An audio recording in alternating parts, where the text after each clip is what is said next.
Let me get the Periscope feed up and we are ready to go.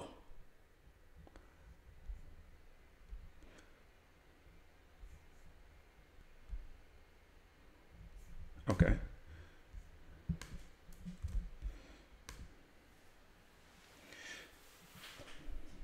Thank you guys for joining me today. Wrighster or wrong, unafraid. Appreciate all your time, energy, love. You guys make sure you like the feed, share the feed, hit the little hearts, follow on Periscope the way you can get it every single day.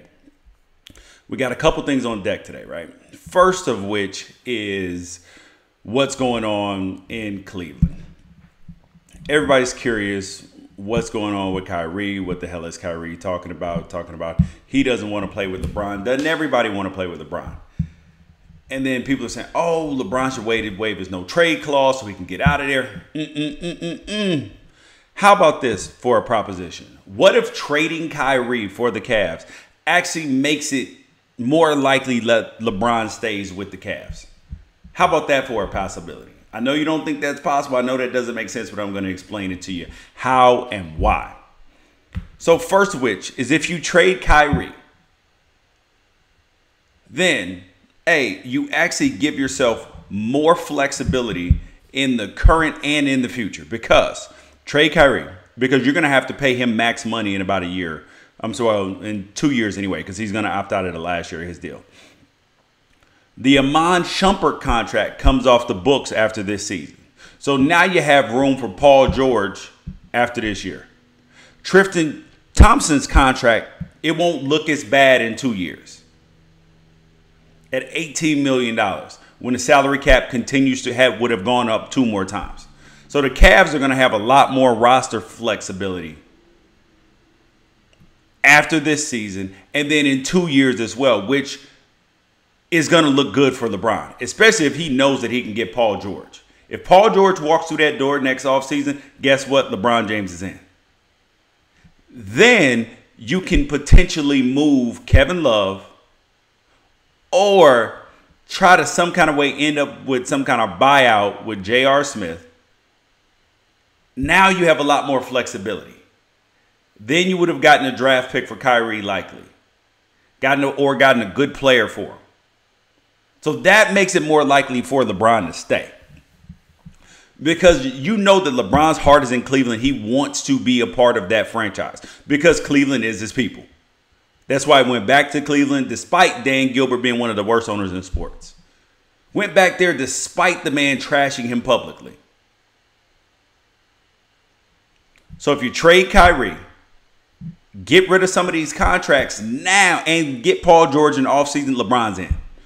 Telling you that LeBron's not going anywhere. But for LeBron to be successful, though, he's got to get out of his own way. Because right now he's in his own way. Why do I say that?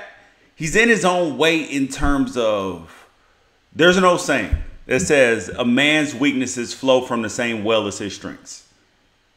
What are LeBron's strengths? He's a great teammate. Loves his people around him. Takes great care of the people around him. And how did that backfire on him? It backfired on him by helping Tristan Thompson end up with a bad contract. It was bad at the time it signed. With the salary cap going up, continuing to go up, it won't look so bad in 2 years. But the first few years have actually put the Cavs in deep financial trouble over the luxury tax and costing them more money and flexibility to actually get players that actually help on the box score. Instead of Tristan Thompson's 8-8. $18 million for a guy who scores 8-8. So those are LeBron's strengths. Same thing with J.R. Smith. J.R. Smith got a big $50 million deal. 4-year, $57 million deal. Not helping the team. Not helping the actual team. That's one of the biggest problems with LeBron. Is that his strength in helping his teammates, being there for the people in his community and all that, has actually put the team in bad financial trouble. So if he can get out of his own way and let their new GM actually be a GM and not run clutch sports, not try to put together a team of clutch sports athletes, I know that sounds good to you. I know that sounds good to LeBron. Let's have a whole team of clutch sports. But the reality is that LeBron eventually wants to be an owner. So you got to start thinking big picture. Can't just take care of your homeboys. You have to do what's right for the organization. That's why trading Kyrie, getting rid of JR are the best moves for the organization and the best moves for LeBron personally to stay in Cleveland. Now, speaking of Kyrie, look, I said that Kyrie's getting too big for his britches. And he is getting too big for his britches. Because he thinks that he's a LeBron, a transcendent player. He's not. He's not in the same way that a LeBron, a Kevin Durant, a Kobe, those guys are. He's a really, really fine player, a really good player. But transcendent, nope, nope. And reports initially were that he wanted to be the man. He wanted to be the one to control the team, have more shots and more influence and all that. That's the initial thought. But guess what it really is? What I think it really is. I think it's about style of play. LeBron is hard to play with if you are not a catch and shoot player. If you're Kyle Korver, you love playing with LeBron. If you're Kyrie Irving or Kevin Love, Chris Bosh, not so much.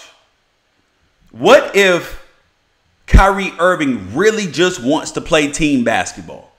Really wants to have an offense run instead of it being run through LeBron? Because yes, LeBron does pass the ball.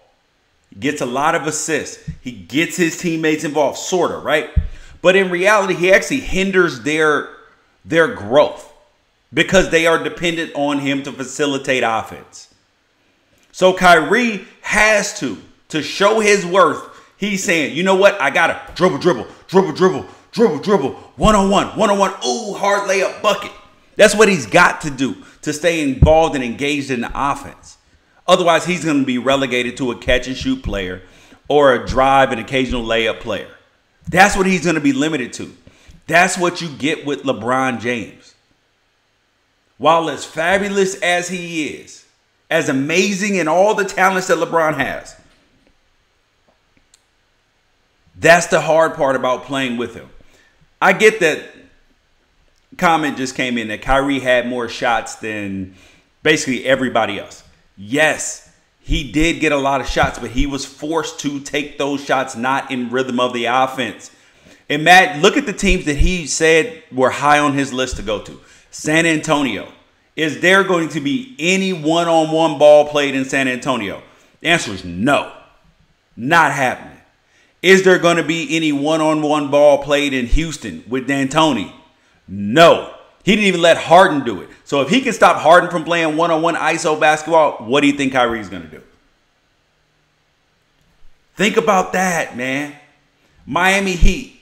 Is Eric Spoelstra, who's one of the best coaches in the league, is he going for one-on-one ISO ball and all that? Nope. He even made LeBron change the way he played. Wade would pass the ball. They were more engaged in an entire offense as opposed to just ISO players, forcing other players to be catch and shoot players. Got to remember that. Where else would he want to go? He probably wouldn't mind going to Boston either. Same thing. New York, hell, I can't explain that. I can't explain him wanting to go to New York besides him wanting to actually be in New York. I can't explain that. But the other teams, it's about style of play with Kyrie Irving. This is not about wanting to be the man. This is about it being difficult to play with LeBron James if you are another big-time player. If you are a player who actually wants to help facilitate offense and wants to run a system, LeBron James is not the player that you want to play with. If you are a J.R. Smith, Kyle Korver, LeBron James Jones, my man from Chalmers, LeBron is who you want to play with because he's going to extend your career. But if you're an actual player, like if you're a Paul George, if you're a Kyrie Irving, if you're these guys, it makes it hard for him to play with. He just does. I know some people don't like it. I know some people disagree with it, but these are the facts. This has been proven time and time again. Look at what's going on with Chris Bosh. Look what's going on with Kevin Love. Look what's going on. Think about it. This is Wrighster or Wrong, Unafraid. Please share the feed, like the feed, click your little hearts. I appreciate it. We will keep bringing this every day. Here's another thing that's going on with the Cavs. Because Cavs fans jump in, they defend LeBron, they defend Kyrie, they defend the city, they defend all this. But this is not isolated to the Cavs. Same thing with me and my Oregon Ducks. Oh my God, I thought our run would never end. I thought that there's no way because we have a system in place. We have players. We have this. We have that. But what has happened though? What has really, really happened? Dynasties end, especially if you do not do the same things it took to build the dynasty. What did Cleveland do to build the dynasty? Build an elite team. They drafted players, brought them up. Now they got into the want to sign free agents all over the place model. But dynasties die. Elite teams die. Very few dynasties live on. There has to be sacrifice. There has to be a commitment from everybody involved. Because when winning, everybody wants money. Everybody wants more attention. Everybody thinks they're better than they are. Look at the Patriots. Dynasty. The only two dynasties that have just survived any of this without having some sort of crash for 15, 20 years, Patriots and the Spurs. That's literally it. Brady and Belichick. Different OCs, different DCs, Moss, Branch, Brewski, Vrabel, Harrison, Revis, whoever you bring in, Corey Dillon, Fred Taylor, whoever you bring in, they're going to win. Spurs, Tim Duncan, Robinson, Kawhi, Parker, Simmons, Mobley, doesn't matter. Insert them, guaranteed playoffs. Don't worry about it. Have a chance at the championship every year. That's what you have to be trying to build in sports. Everybody wants, oh, let's win the championship every year. But actually, in reality, if you are a team who's competitive for the championship every single year, actually building a competitive team, not trying to build some super team, but build a competitive team every single year, you're going to run into some championships. If you run into the Western Conference Finals every year, the Eastern Conference Finals every year, then run into the championship every now and then, you're going to win a couple. These are just the facts. But to sustain these things, you have to keep it going. You have to fight it out. Speaking of fighting out on Unafraid, Wrighster or Wrong, please like the feed, share the feed, continue it. This is a critical juncture, a make or break point for boxing in the UFC. They are in a epic clash right now for dominance. These two leagues, well, bad boxing is not technically a league, but you get the point. They're in a clash of the titans because look at the next month of the schedule. The last 10 days, the next 30, well, the last 14, 17 days, the next 30 days. What have you had? I had Pacquiao Horn. Boxing won by having a great entertaining fight. But boxing lost because it was a controversial, weak decision to give Horn the fight, which has marred boxing.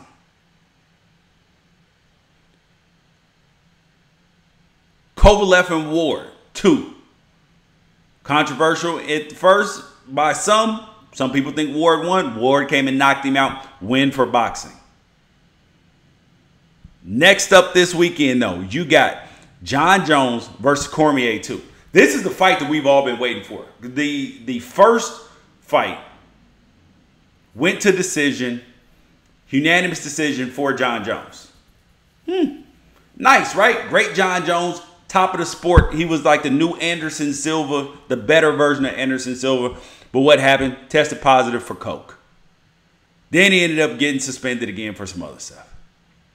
So now James Jones is basically like, he got arrested a couple times too. He's basically in the Mike Tyson bin. So now we are going to see whether this dude is going to be Mike Tyson before jail or Mike Tyson after jail. This is what we're going to see from Jon Jones. So the UFC has to deliver. It's got to deliver.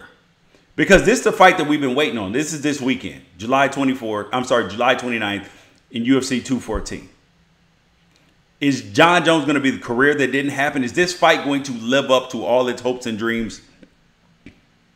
Then next up, big, huge fight for the UFC. Mayweather versus McGregor. If McGregor can win this fight and Jon Jones and Cormier deliver, and then on September 16th, if Triple G and Canelo don't live up to what everybody has been hoping, which is Mayweather Pacquiao, I mean, Tyson Holyfield, if it doesn't live up to that, UFC is going to be hard pressed to take over combat sports. It's going to be tough because boxing always seems to come up big when it needs the most. With Pacquiao Horn, Ward Kovalev, then Mayweather McGregor, Triple G and Canelo, which should be like Hearns Hagler. Like, this should be a nonstop action-packed fight.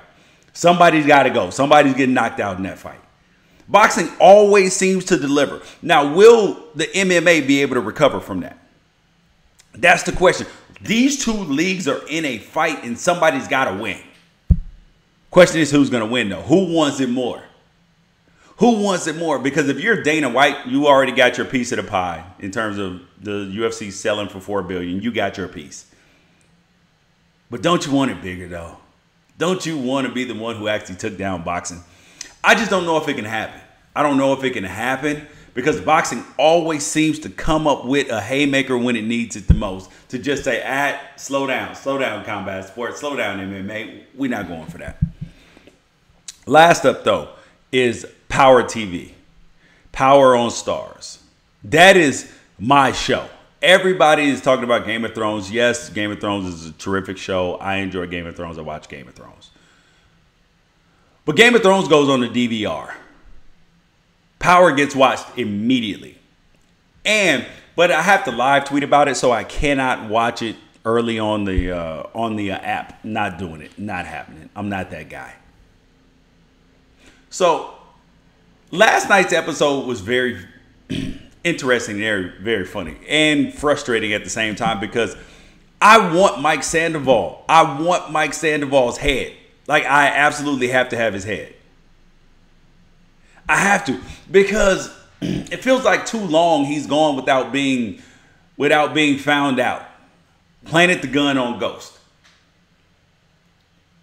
Planted the gun. Then brought all these charges. Destroying everything Ghost has built. I mean, he's got to go down for this, and I want it to happen. Best thing though in the episode though, Julio sees Kanan. So you know what that means? And Dre's trying to make his own move. That means Dre's got to go. I asked on a poll on Twitter after last week's episode, I said, who's going first? Kanan, who's 50 Cent's character, Kanan / Slim / 50 Cent, or Dre? Now we know the answer to the question. Dre's going first. Dre has to go first because he's now trying to make big boy moves. Trying to put Kanan back in. He said, oh, so now what you want is in play. You can get your territory back. I'm trying to make big moves.